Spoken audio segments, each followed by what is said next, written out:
Hello everyone, welcome back to 3 News Now. Today is Friday, January 7th. Thank you for being here for the top stories from WKYC.com and our WKYC app. I'm Stephanie Haney, and as you know, if you've been here before, but you might not know if this is your first time joining us for 3 News Now, these are the most read stories from our website. So you are choosing the stories that I am letting you know about today. So here's what's going on today. There has been snow today. If you looked out your window, you saw that here in Northeast Ohio, and it has led to some accidents and some road closures across Northeast Ohio. So I'm going to tell you those right now. The most serious incident right now seems to have happened in Pepper Pike. There was a crash involving a semi-truck. This was on Interstate 271 North. So one of those lanes was shut down. That was a portion of the highway near Shaker Boulevard. Police posted a photo from the scene this afternoon. The Ohio Department of Transportation says the road is currently closed beyond Chagrin Boulevard. Cars are backed up to Woodmere. Now in Lake County, there was a crash on State Route 2, so that closed the westbound lanes west of Route 91. That's according to the Sheriff's Office. And on I-90, the freeway is open, but the speed limit has been reduced because of the snow. Cuyahoga, Geauga, and Lake counties do remain under a lake effect snow warning, so stay with 3 News for updates as they become available. Our weather team will keep us informed about what's going on. Now today we are learning that actor Sidney Poitier has passed away at 94 years old. The actor made history as the first black actor to win the Oscar for the Best Lead Performance. The acting director general of the Ministry of Foreign Affairs in the Bahamas confirmed to the Associated Press that he died on Thursday in the Bahamas. This was the winner for the Best Oscar in 1964 for Lilies of the Field. Poitier starred in The Defiant Ones, earned an Oscar nomination for that one, A Patch of Blue, In the Heat of the Night, and Guess Who's Coming to Dinner. And in 2001, Poitier was presented with an honorary Academy Award. He is the son of Bahamian tomato farmers and really paved the way for black performers. Poitier was the first to have a sustained career as a lead black performer, also the first to get a film produced based on his own star power. And before Poitier, few black actors were permitted to break out from the hurtful and racist stereotypes that we see presented as caricatures of black people that many of them were playing in film. To read more about him, you can head to WKYC.com. And now we know a little bit more about the final moments of beloved Golden Girl Betty White. We know what she said in her last words. We learned these because the star of Mama's Family, Vicki Lawrence, texted Carol Burnett after she heard the news of Betty White passing and talked about how horrible it was to see people that you love so much go away. And that's when Burnett said that she had spoken with Betty White's assistant who was with her when she passed away, and that the last word out of her mouth was Alan. Alan London was Betty White's third and last husband. They got married in 1963, and he died in 1981 from stomach cancer. She never got remarried after that, and we are learning from her assistant that she died peacefully, from her agent rather, that she died peacefully in her sleep on December 31st. That was last Friday. Now we will still get a chance to see the movie celebrating what would have been her 100th birthday on January 17th. It's called Betty White, 100 Years Young, a birthday celebration. That will be in theaters on January 17th. Here in Northeast Ohio, we are now learning that Cleveland Mayor Justin Bibb, that feels interesting to say after 16 years of saying Cleveland Mayor Frank Jackson, but the new mayor, the first new mayor in 16 years, Mayor Bibb, is launching a new COVID-19 policy in Cleveland. We will hear about that, according to him, as early as next week. We don't have any details about it yet, but we do also know that he's launching a COVID task force with public experts, hospital CEOs, elected officials, and others. They'll meet weekly to address case surges, look at current data, and provide information that's important to the community. It's a long list of people on that COVID-19 task force. For that full list, you can go to WKYC.com.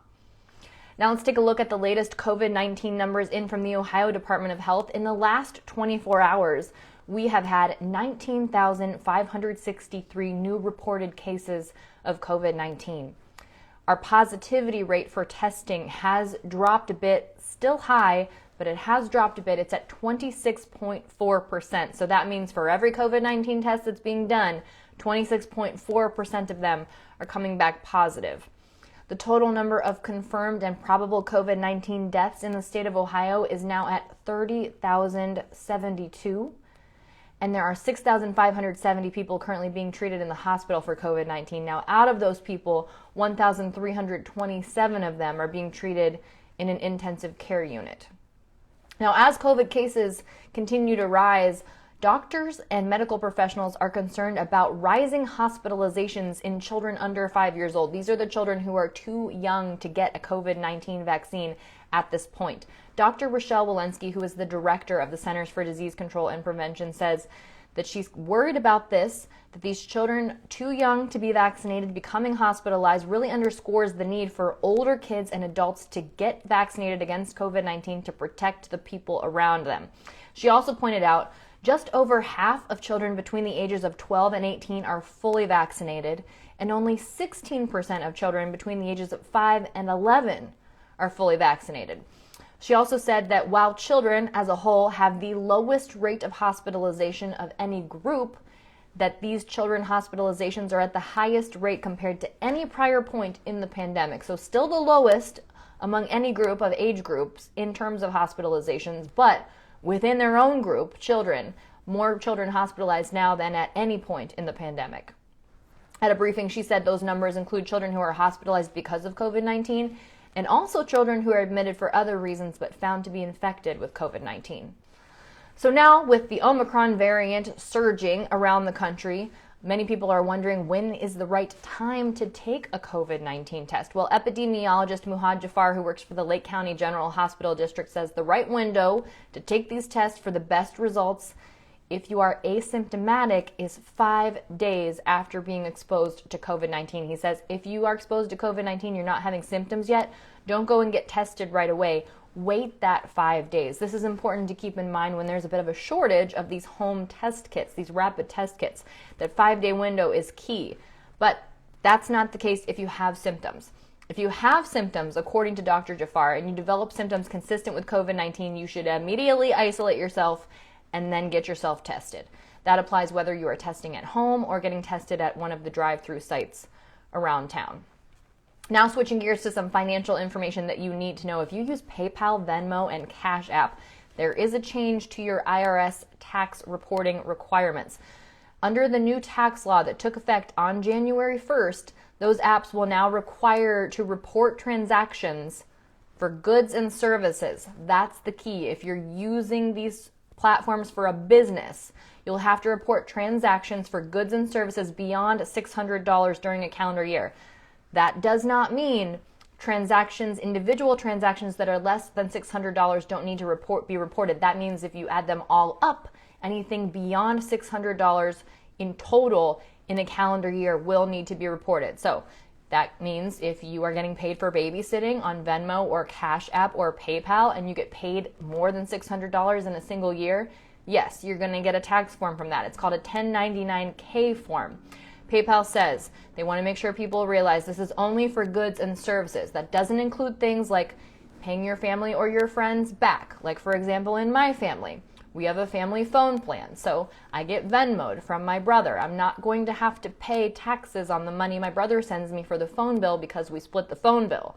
But if I were selling him a phone, and it was more than $600 total in a single year, then I would need to do that if I were in the business of selling phones. Okay, so that's how that works. If you're confused about that at all, it's outlined on WKYC.com. Now, let's switch gears and talk about the sports this weekend, or just sports in general. The Cleveland Browns, looking ahead to next season, there are several players that will be playing in the game on Sunday against the Cincinnati Bengals who could be playing their final games for the Cleveland Browns. Now, there are a lot of people who are in their final year of their contract. They're coming up on free agency. We're not going to focus on that. Let's focus on the potential salary cap issues and trade candidates. One of them, wide receiver Jarvis Landry. He's in the final year of his contract coming up, and the Browns could save $15.1 million and just lose $1.5 million with a cut or a trade. It is also possible that Landry could restructure his deal for a more friendly to Cleveland deal. By the way, this comes to us courtesy of our 3 News sports analyst, Ben Axelrod. Another person, center J.C. Treader. The Browns can save $8.25 million and lose only $1.625 million in dead money if they waive or trade the starting center.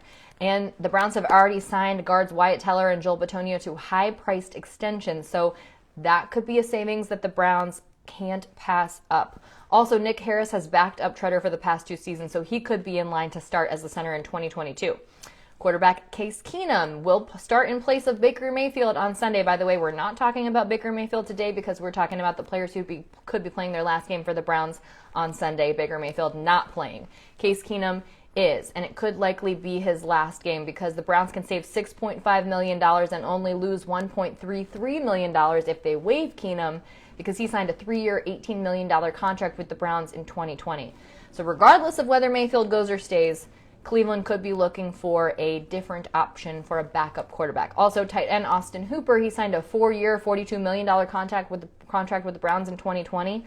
Hasn't exactly lived up to those expectations. If they'd cut designate Hooper with a post-June 1st cut, they don't have to wait to June 1st to do it. They could save $9.5 million and lose $3.75 million. That could matter when it comes to signing like Jadeveon Clowney or David Njoku, for example. Another person, running back Kareem Hunt. He's the most likely to stay with the Browns in 2022, according to Ben Axelrod, but he is under contract under an affordable $6.25 million cap number, but Nick Chubb's 3-year, $36.6 million extension, that's about to kick in. A new contract, rather, not an extension. And so the Browns could potentially consider trading Hunt to save that money, especially if they need that money to re-sign D'Ernest Johnson. For more on this, head to WKYC.com. Now, speaking of the Browns' considerations, there was a bit of a feud yesterday online between quarterback Baker Mayfield and Cleveland.com reporter Mary Kay Cabot. She had posted an article on Cleveland.com where she reported that sources told her that that Mayfield had been feeling like Stefanski's play calling didn't put him in a position to succeed to play to his strengths, and it suggested that if Baker doesn't get the reassurance that he needs, that things will be different next year, he might consider asking for a trade. Well, on Thursday afternoon, Baker Mayfield was not having any of that. He responded to the story that said, Mary Kay Cabot and other Cleveland local media are just looking for clickbait.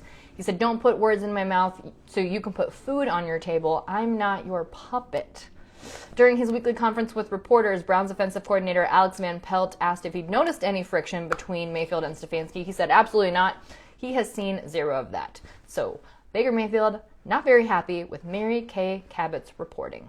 But let's take a look. Let's look forward. Let's move forward. Let's all move past this, right? Let's look at what's at stake for the Cleveland Browns when they take on the Cincinnati Bengals in the season finale. Now, the Bengals have already clinched the AFC North division. So some considerations, because the Browns are out of playoff contention, potentially the draft. Right now, with a 7-9 record, the Browns sit at the number 13 overall selection in the first round of the draft next year.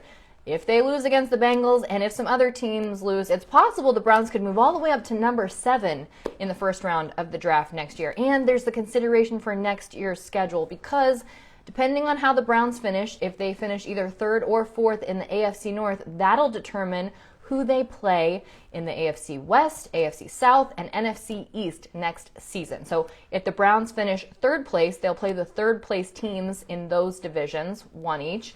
And if they finish in 4th place, the team that they play from that division will be the 4th place in that division.